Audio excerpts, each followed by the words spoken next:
ദാസേട്ടൻ എന്നെ ചതിക്കില്ല എന്ന് എനിക്കറിയാം. എനിക്കൊരു പരാതിയില്ല ദാസേട്ടനോട്. അത്രയ്ക്ക് വലുതാ ഈ തൃച്ചംബരത്തോടുള്ള ദാസേട്ടന്റെ കൂറും വിശ്വാസവും.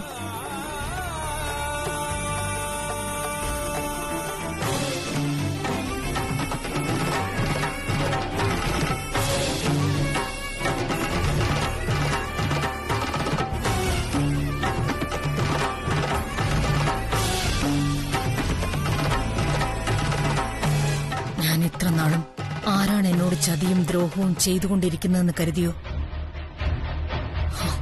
ആ വിലാസിനിയായി എന്നോട് നേരും നെറിയും കാട്ടിയവളെന്ന് എനിക്കിപ്പോ മനസ്സിലായി.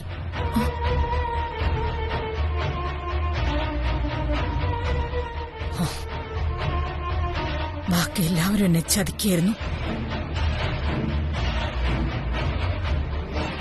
ആ നിങ്ങളോട് ഒരിക്കലും എനിക്ക് ക്ഷമിക്കാൻ കഴിയില്ല.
എനിക്ക് തിരിച്ചറിവ് വന്ന കാലം മുതല് ഇന്നും നഷ്ടപ്പെട്ടു പോയ അമ്മയെ തിരിച്ചു കിട്ടിയിരുന്നെങ്കിലെന്ന് ഞാൻ പലപ്പോഴും കൊതിച്ചിട്ടുണ്ട്.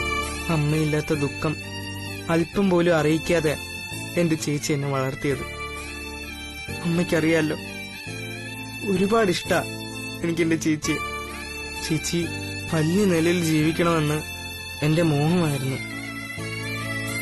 ഇപ്പോ ആ ആഗ്രഹം ദൈവങ്ങൾ നടത്തി തന്നു. രഹസ്യമായി വച്ചിരുന്ന വലിയവിന്റെ ചേച്ചിയുടെയും കല്യാണം തൃച്ചംബരത്ത് അഖിലാമ്മയുടെ അറിഞ്ഞു. അമ്മയ്ക്കറിയാലോ, ചേച്ചി ഇപ്പോ മരണത്തിൽ നിന്ന് രക്ഷപ്പെട്ടു വന്നതാ. എനിക്ക് ഒരേ ഒരു ആഗ്രഹമുള്ളൂ അമ്മ, തൃച്ചംബരത്ത് അഖിലാമ്മയുടെ ചേച്ചിയെ മരുമകളായി സ്വീകരിക്കണം. എന്റെ അമ്മ, ഇതെനിക്കൊന്ന് സാധിച്ചു തരണം. അതിനുവേണ്ടി അമ്മ, അവരൊക്കെ ഇറങ്ങും മുമ്പ് ഞാൻ അമ്മയുടെ അടുത്തേക്ക് വന്നത്. ഞാൻ അങ്ങനെയൊന്നും അമ്മയോട് ചോദിച്ചിട്ടില്ലല്ലോ അമ്മേ. ഇതെങ്കിലും എനിക്ക് നടത്തി തരണം.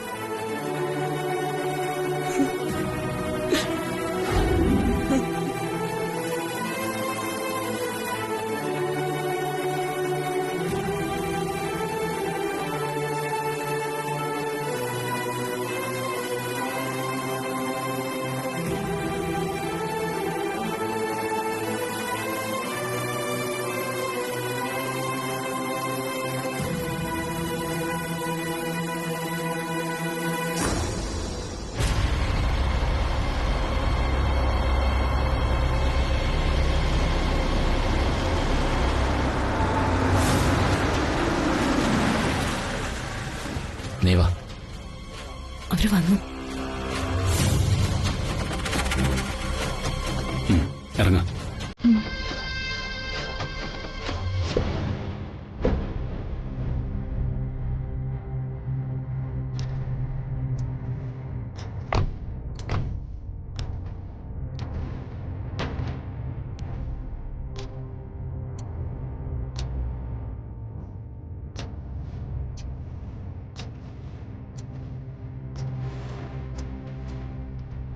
വാ.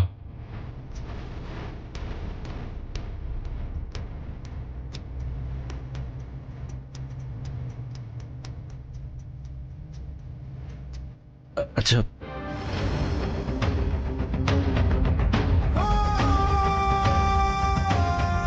നന്ദന, അങ്കിൾ നിലവിള കിടക്ക്.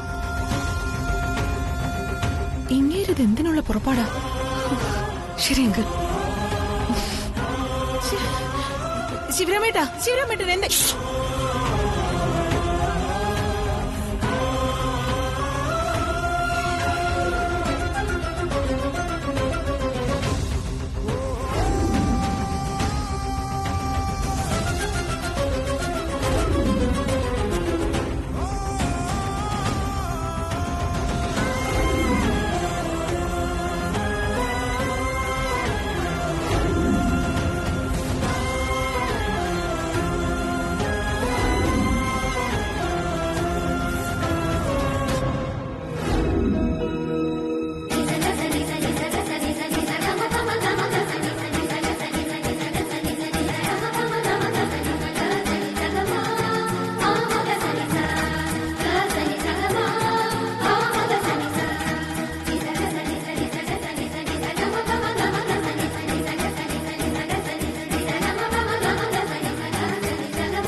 പിടിക്കുക കല്യാണി.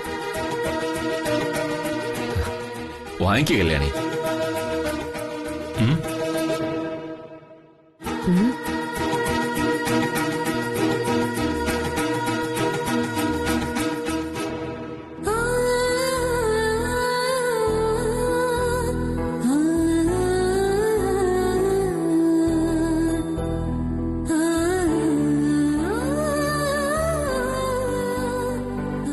കേറ്.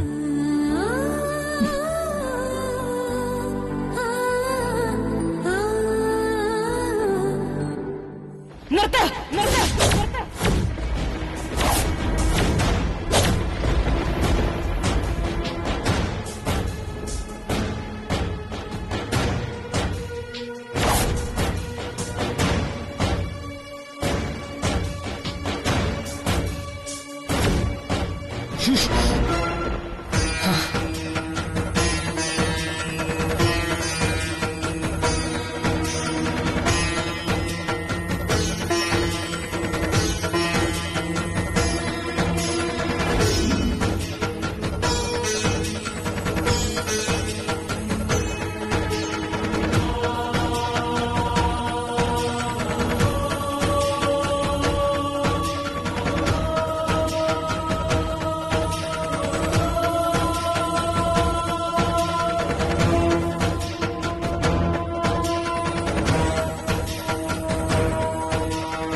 ഒരിക്കലും ഇതുപോലെ വന്ന് നിൽക്കുമെന്ന് സ്വപ്നത്തിൽ പോലും കരുതിയിട്ടില്ല.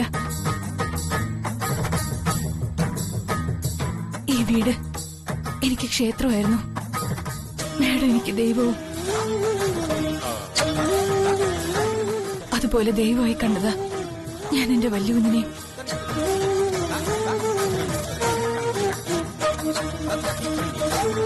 വല്യുവിനോടുള്ള എന്റെ ഭക്തിയും സ്നേഹവും ഒക്കെ എങ്ങനെ പ്രണയമായി മാറിയെന്ന് എനിക്കിപ്പോഴും അറിയില്ല.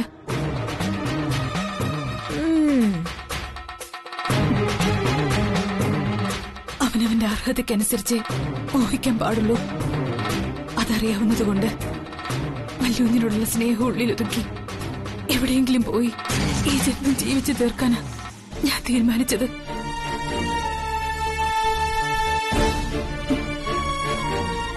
ഇങ്ങനെയൊന്നും സംഭവിക്കുമെന്ന് ഞാൻ കരുതിയതല്ല മാഡം.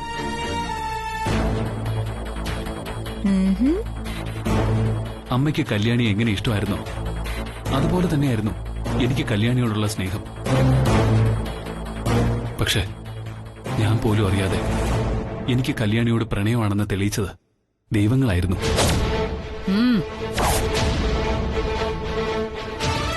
മതി.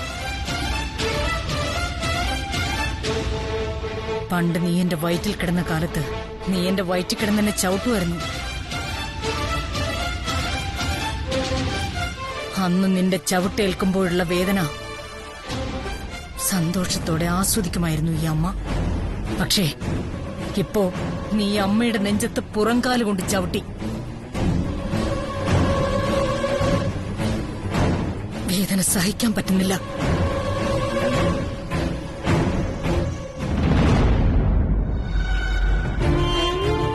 നീ എന്റെ മകനല്ലെന്ന് ഇന്നലെ ഞാൻ വാക്കാൽ പറഞ്ഞിരുന്നു എന്ന് വെച്ച് നിന്നെ അങ്ങ് ഉപേക്ഷിക്കാനൊന്നും എനിക്ക് പറ്റില്ലല്ലോ.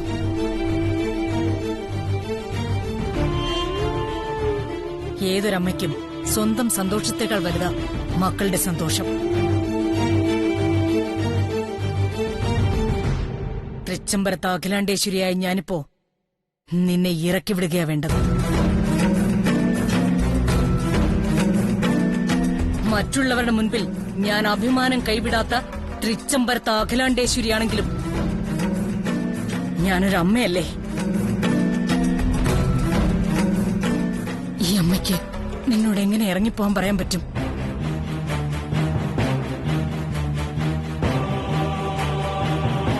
ഈ നിൽക്കുന്ന അടുക്കളക്കാരി പെണ്ണിനെ നീ കെട്ടിയെന്ന് വെച്ച് ഞാനും നീയും തമ്മിലുള്ള അമ്മ മകൻ ബന്ധം അസ്തമിച്ചൊന്നും പോവില്ലല്ലോ.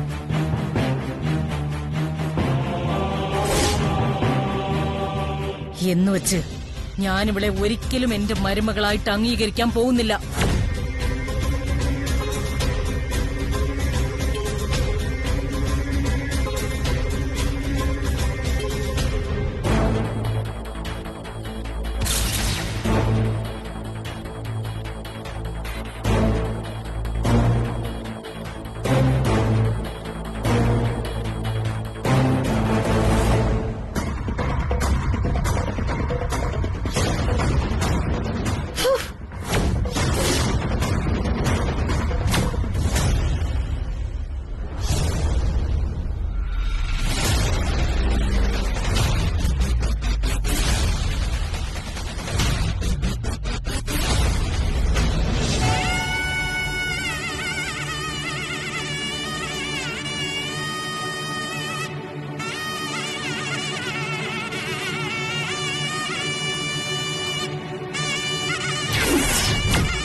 മാഡം, എന്നോട് ക്ഷമിക്കണം.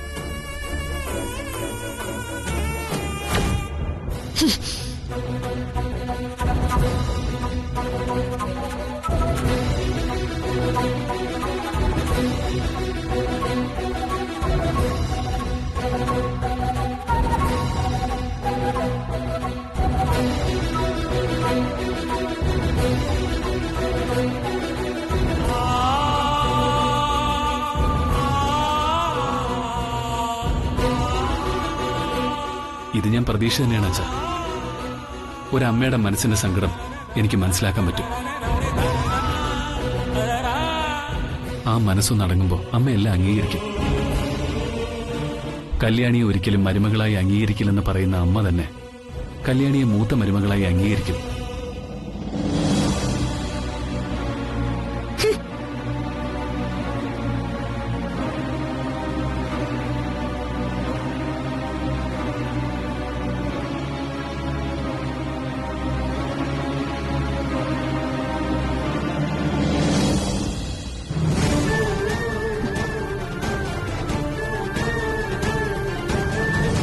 നീ വാ കല്യാണി.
ഇരിക്കല്ലേണി.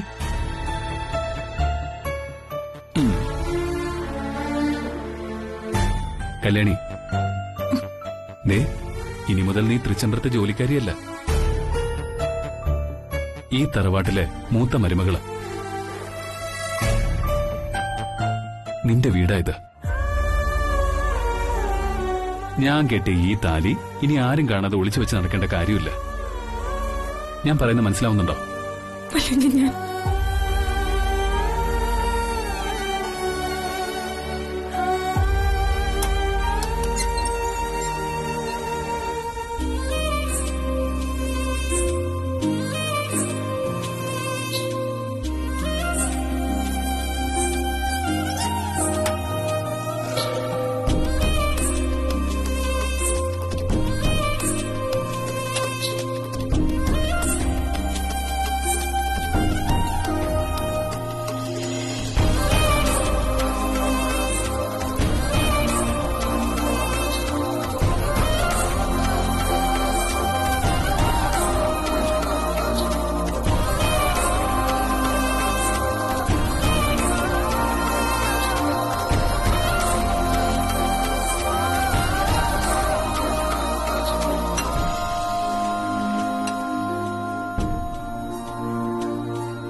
ഇനി ഈ കണ്ണ് നിറയരുത്. ഒരുപാട് നാൾ ഞാൻ ആഗ്രഹിച്ചതാ ഇങ്ങനെയൊരു ദിവസത്തിന് വേണ്ടി, ഇങ്ങനെയൊരു നിമിഷത്തിന് വേണ്ടി. സത്യം പറയല്ലോ കല്യാണി, മനസ്സിലെ ഏതോ വലിയൊരു ഭാരം ഒഴിഞ്ഞു പോയതുപോലെ, ശ്വാസം പോലും നോർമലായതുപോലെ.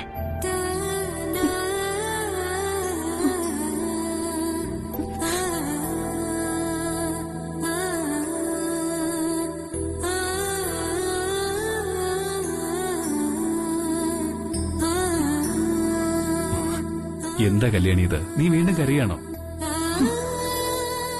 ഈ കണ്ണീര് സന്തോഷം കൊണ്ടാണോ അതോ സങ്കടം കൊണ്ടാണോ എന്ന് എനിക്ക് തിരിച്ചറിയാൻ കഴിയുന്നില്ല. അമ്മ പറഞ്ഞതോർത്താണ് ഈ കണ്ണുനീരെങ്കിൽ അത് വേണ്ട. അതെന്റെ പ്രശ്നമാ, ഞാനത് പരിഹരിച്ചോളാം. ഇനി എപ്പോഴും ചിരിക്കുന്ന മുഖം മാത്രം മതി നിനക്ക്. കാരണം നീ വെറും കല്യാണിയല്ല, കല്യാണി ആനന്ദകൃഷ്ണനാണ്.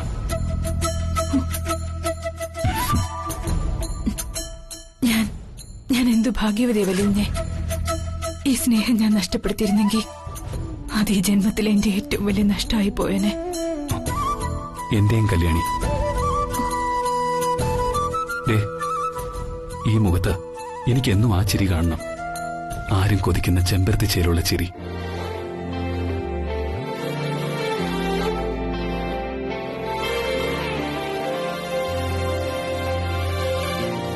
പിന്നെന്തി എന്നുള്ളം പാടുന്നിതാ, പിന്നെന്തി കേൾക്കാനായി കാതോർത്തു ഞാൻ, പറയാതെ ഓരോ വാക്കും മനമറിയേ,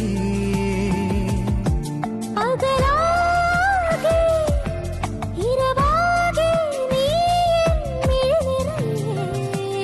എന്നിട്ടും പിന്നെന്തി എന്നുള്ളം പാടുന്നിതാ, പിന്നെന്തി കേൾക്കാനായി കാതോർത്തു ഞാൻ.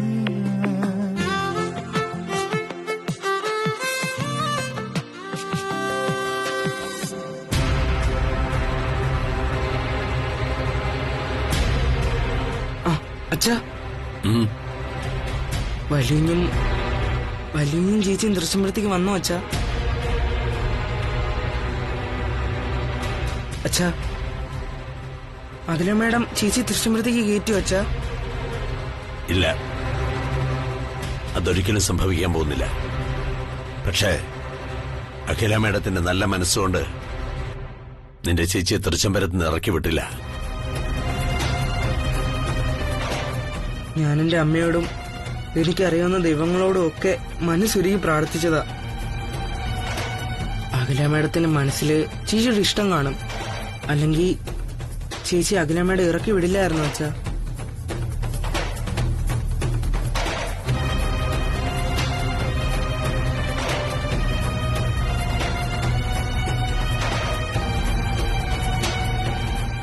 അച്ഛാ, ചേച്ചിയെ അഖില മേഡം മരുമകളെ അംഗീകരിക്കും അച്ഛാ? അംഗീകരിക്കും. ആനയും അമ്പാരിയുള്ള തറവാട്ടിലല്ലേ നിന്റെ ചേച്ചി തൃച്ചംബരത്തെ മൂത്ത മരുമകളാകാൻ. അഖില മേഡത്തിന്റെ മനസ്സ് പടയുന്ന കണ്ടപ്പോ നിന്റെ ചേച്ചി ആ ആശുപത്രി കിടക്കെ കിടന്ന് ചത്താ മതിയെന്ന് എനിക്ക് തോന്നിയതാ. അച്ഛാ, എന്താടാ എന്റെ കൺവട്ടത്തുനിന്ന് പോ. മക്കളാണത്രേ, ഒരൊറ്റ ഒരെണ്ണത്തിന് നീ കാണണ്ട.